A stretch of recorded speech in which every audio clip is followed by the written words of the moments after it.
letzte Lok, die wir in dieser Runde sehen werden, ist eine Rangierlok, nämlich die Baureihe MH der dänischen Staatsbahn. Som mange andre lokomotiver er dette udviklet i udlandet. Wie viele andere Lokomotiven in Dänemark wurde auch diese im Ausland entwickelt. Og grundlokomotivet blev bygget hos Hexen i Tyskland. Hvis man kender til tyske lokomotivtyper, kan man se, der er læst B60 på en ord.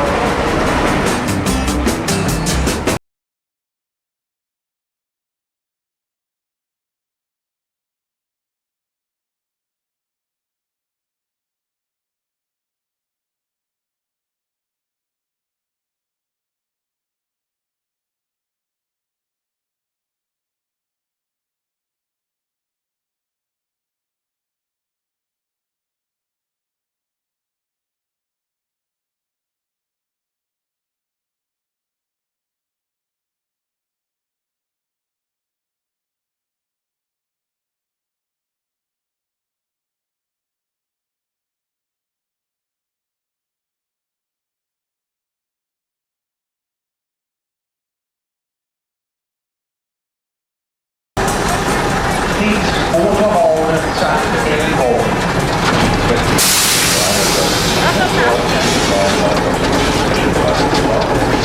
Og en af motorvognene er den, vi har på drejeskiven nu.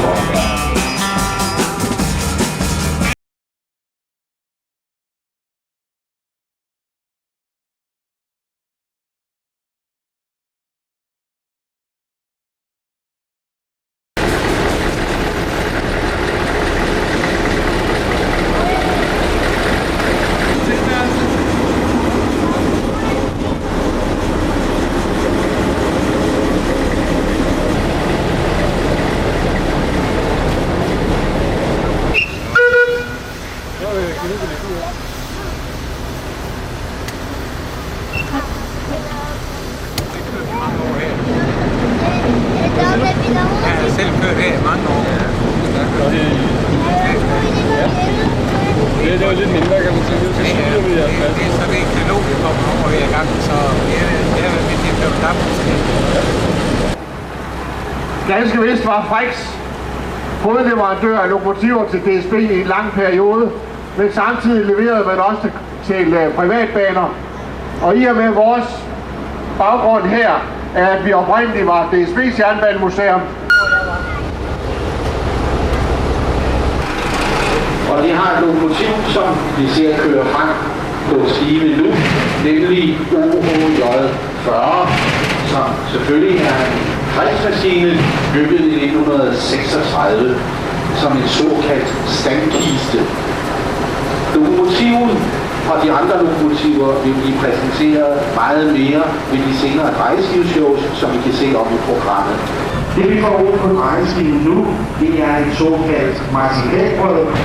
I det her tilfælde er det PGS, altså en typisk maskine med et, der kører ud. Lokomotivet og samtlige af de resten 8 lokomotiver er bebygget af denne type, kom efter at privatbaneudvalget havde bevilget penge til privatbanerne, så de kunne få nogle nye lokomotiver.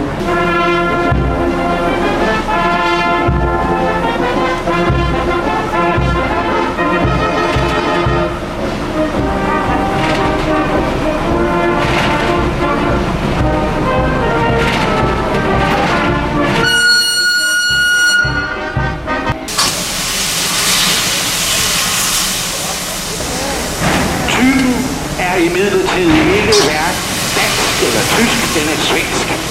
Til de svenske stambaner tegnede Carl Flodin i 1914 et ekspresstogslokomotiv kaldt Litra F.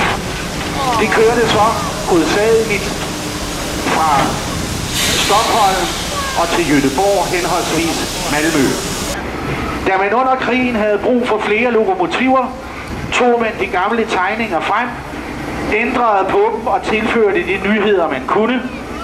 Det specielle ved E-maskinen er, at den er 4-cylindret, nemlig 2 lavtrykscylindre og 2 højtrykscylindre. Det vil sige, at dampen efter, at den er blevet udnyttet i højtrykscylindrene, bliver ledt ud til de store lavtrykscylindre. Det er de skråtliggende, man kan se, der ligger på ydersiden.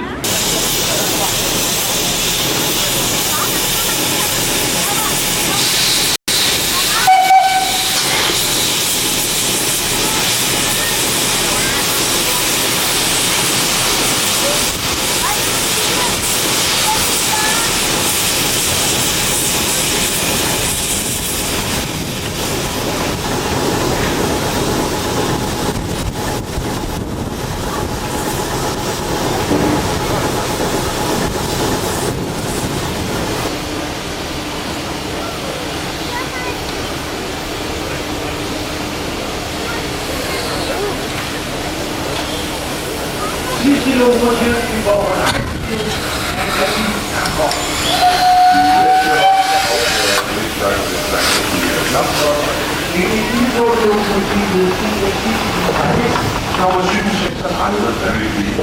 nummer 736. Hvor lokomotivet skulle kunne køre, men det var et stoppet dyrhul.